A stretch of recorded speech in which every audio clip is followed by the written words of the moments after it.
Welcome to the deep dive. Today, we're unpacking something really fundamental, I think, how we actually see, understand, and, connect with other people. Yeah, we've got this great stack of sources you sent over, all kind of circling around this idea, especially David Brooks's book, How to Know a Person. Right. It's a real mix, isn't it? Articles, reviews, summaries, online chatter, all pointing towards this skill. A skill that feels, well, both incredibly basic and surprisingly hard to pin down. So, our mission, drawing from all this stuff, is to really try and grasp what it means to genuinely see someone else. How do we get better at it? Can we learn it? Kind of why does it feel so important, so Yeah. urgent right now? For us personally and, for society. Let's dive in. Okay, so the material really jumps right in and paints this picture of, well, a pretty significant crisis we're in, emotionally, relationally, Yeah. maybe even spiritually. Yeah, you keep seeing that phrase pop up, crisis of connection. hmm The sources talk about so many people feeling just invisible, like nobody really sees them, gets them, values them. And that feeling doesn't just stay inside, does it? It spills out. Exactly. As loneliness, people pulling back, more incivility, even just plain meanness, especially online. It really zeroes in on this idea that maybe the core problem is that this fundamental skill, actually seeing and understanding another person, it's just not something we're taught, Not explicitly, anyway. Not in school, not really anywhere. which is kind of wild when you think about how central it is to, well, everything, being human, living together. Totally. So, okay, that sets the scene. And then the sources bring in David Brooks's book, How to Know a Person, The Art of Seeing Others Deeply and Being Deeply Seen. Right. And his big idea, pulling it all together from this material, is pretty bold. It is that this ability to really see someone and make them feel seen, heard, understood, that's the most important skill. The foundation for healthy people, healthy families, communities, organizations, even countries. And the crucial part, it seems, is that he argues it's not just some magic talent you're born with. No, absolutely not. The sources really emphasize his view. Yeah. This is a craft. It's a set of skills, a way of life, something you can actually learn and practice and get better at. Okay, so this is where we get that really interesting distinction the material talks about from Brooks between diminishers and illuminators. Yeah, diminishers, the sources describe them as, well, people who kind of make others feel smaller, invisible, unseen. They're not really curious about you. They rely on stereotypes, labels. Right. Maybe see people more as objects or functions than as, whole individuals. And the material's quick to point out we all do this sometimes, Yeah. unintentionally. You leave a conversation feeling a bit drained or just less. Exactly that feeling. Now, contrast that with illuminators. These are the people with that genuine curiosity. Deep curiosity. Mhm. They've worked on the skills to understand people, and the effect they have is, well, they make others feel valued, understood, respected. Lit up. The sources use that phrase, lit up. They do. And there's that great example from the sources from Bell Labs history. Oh, right. The Bell Labs mystery, where some scientists were way more productive. Massively more productive, more patents, everything. And management couldn't figure out why. It wasn't their school, wasn't their projects. The common link was lunch. Lunch with one specific engineer, Harry Nyquist. They all regularly ate with him. So what was Harry doing? Was he some kind of super mentor? Not exactly. He wasn't even in their specific technical fields, Mm-hmm. but he was just intensely curious about them. Oh. He listened really well, asked these probing questions, Mm. challenged their thinking, but in a way that opened things up, wasn't critical. He just made them feel seen and heard. Exactly. And that helped their thinking, their collaboration. He was embodying that illuminator quality just by being present and curious. Wow, that really makes it concrete. Okay, so if being an illuminator is so great, why aren't we all doing it all the time? Why is it hard? Well, the sources dig into that too. They talk about these diminisher proclivities, tendencies we all have. Things that get in the way. like Yeah. what you Okay, first one, just sizing people up, making Yes. these super quick judgments based on surface stuff. like judging a book by its cover, basically. Pretty much. Instead of trying to understand what's going on inside, then there's simple egotism. Being too wrapped up in ourselves. Yeah. If you're too self-focused, you just don't have that bandwidth, that genuine curiosity about the other person. Your own stuff takes over, you make assumptions. And related to that, they mentioned anxiety. Right. All that internal noise, the self-consciousness, it makes it almost impossible to truly listen, to be fully present with someone else. Okay, what else? There was naive realism. Yeah. That's the assumption that how I see the world is the only objective reality. So everyone else should see it my way. Exactly. And if they don't, Well, they must be wrong or biased or irrational. It stops us from even trying to understand their viewpoint. And objectivism, that sounds a bit different. It's related, but it's more about focusing only on the external data, Hmm. treating people like, collections of facts or behaviors. Missing the inner life, the subjective stuff. Precisely. Missing the motivations, the feelings, the experiences that drive the behavior. You can't capture a person in a spreadsheet. And the last one mentioned was a static mindset. Yeah, assuming people don't change, you form an idea of someone maybe from years ago, and you just lock it in. And you don't update your view even as they grow or evolve. You're relating to a ghost almost. Right. You're not seeing the person who's actually in front of you now. Okay, so those are some real hurdles. But the good news, according to the sources, is that there are ways to cultivate the other side, the Illuminator skills. Yeah, definitely. The material highlights specific qualities to nurture, like tenderness. Tenderness. How do they define that? It's described as this deep emotional concern, an openness to finding common ground, seeing similarities, even with people who seem really different. Kind of a generosity of spirit. Yeah. And one source even compared it to a Ted Lasso type attitude, Yeah. that belief in people's underlying goodness. Huh. I can see that. Believing the best. Okay, what else? Receptivity.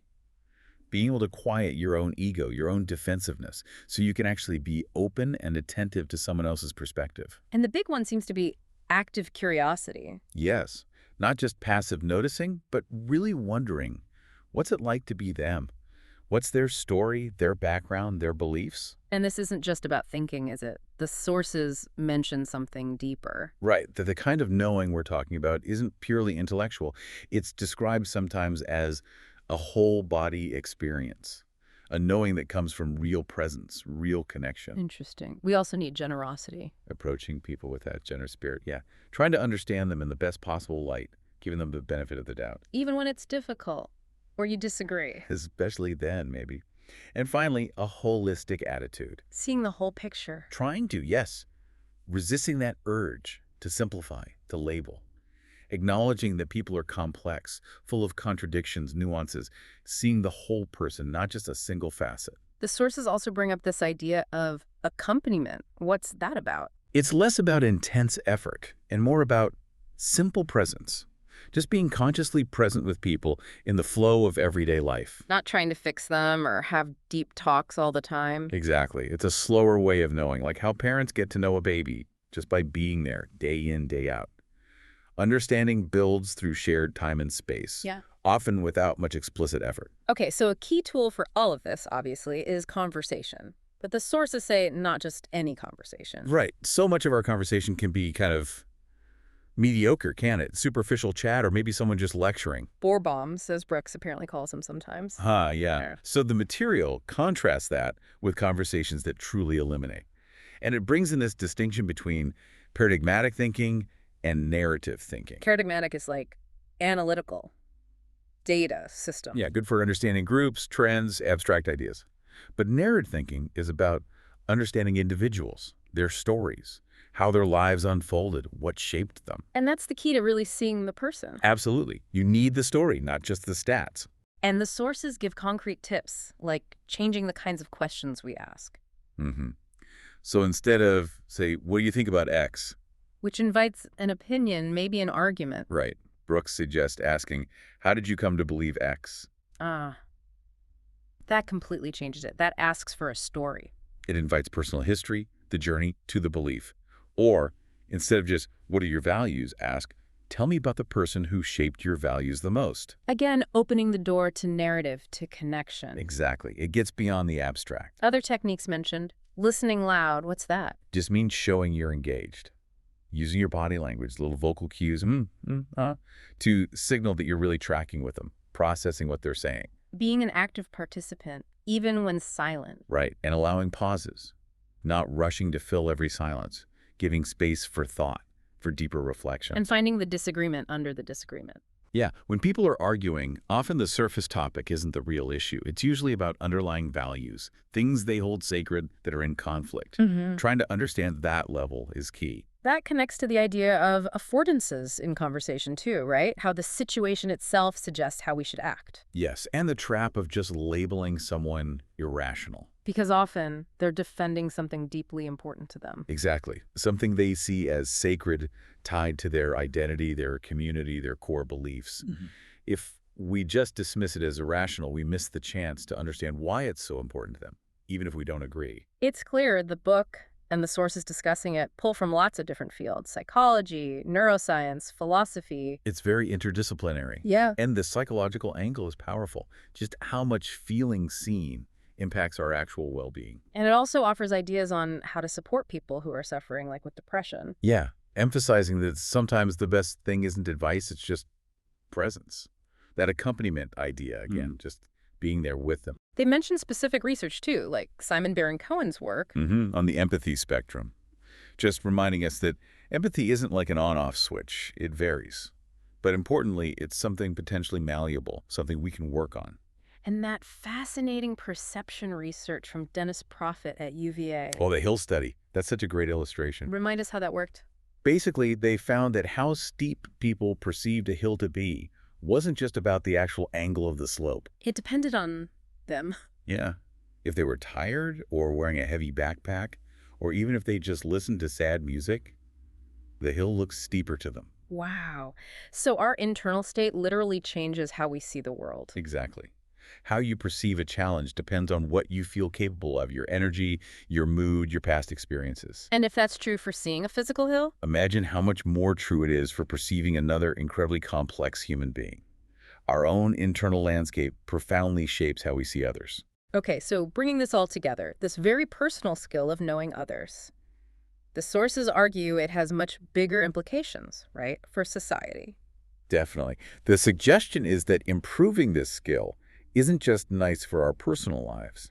It could be a real antidote, a remedy for some of the fragmentation and hostility we see everywhere. It's presented as really practical then, useful in families, friendships, but also at work, for leaders, teams. Absolutely. In business, in community building, anywhere people interact, really. And they highlighted projects that seem to embody this, like the Weave project. Yes, Weave. The Social Fabric Project, which Brooks was involved in founding, it supports people on the ground who are actively doing this work, bridging divides, connecting people, weaving communities back together. They were like community-level illuminators. That's a good way to put it. Yeah. And the example of Renee Mitchell's Soul Restoration Center in Portland. Helping young people feel seen and valued. Right. Presented in the sources as a real-world case study of these principles in action, showing the tangible, positive impact of making people feel truly visible and honored. The material also gives us a little window into David Brooks himself and his journey with this. Yeah, known for his columns and other books looking at character morality, like The Road to Character, The Second Mountain. And he's pretty open, according to the sources, that this book, How to Know a Person, is partly for his own benefit, like self-help for himself. He frames it that way, yeah. That he's on this journey, too, trying to get better at this stuff, driven by curiosity and wanting to grow and sharing what he's figuring out. Which maybe makes that viral tweet story make more sense, the Newark airport meal. The infamous $78 burger and bourbon tweet. Which got a lot of heat for seeming out of touch. Right. And the source mentions his reflection on it, that he kind of meant it as a joke about his own bad habits being pricey, but he realized it came across terribly. Oblivious to real economic struggles. Yeah. And he apparently framed it as a learning moment for himself about, well, misjudgment, perception, connection, exactly the themes of the book. The sources also briefly touch on his politics. Reporting that he describes himself as having shifted more liberal over the years, and that he's been critical of parts of the Republican Party, mentioning figures like Trump and Ramaswamy. Again, just reporting what the sources say. Exactly. And according to the source material, he holds this view that despite a lot of fear on both left and right, the wolf is not at the door, so to speak. An interesting perspective. Yeah, and the source presents his belief as being that leading with trust, trying to see people well. It's not naive. He apparently sees it as the most practical way to engage. That these skills of seeing others are the best tools we have, maybe, against those perceived threats. That seems to be the perspective presented in the material, yeah. Framing it as a practical approach, not just idealism. Well, and this deep dive into all these sources around how to know a person really drives home that understanding others. It's not just a soft skill. No, it feels much more like a fundamental practice. For building a better life, yes, but maybe also a better world. There's that idea from the material that truly seeing another person is like a creative act. Yeah, that by seeing something large in them, we find something larger in ourselves. Or that other powerful line, the source's quote from Brooks. How we choose to see others shapes our actions. And that way of acting becomes our life.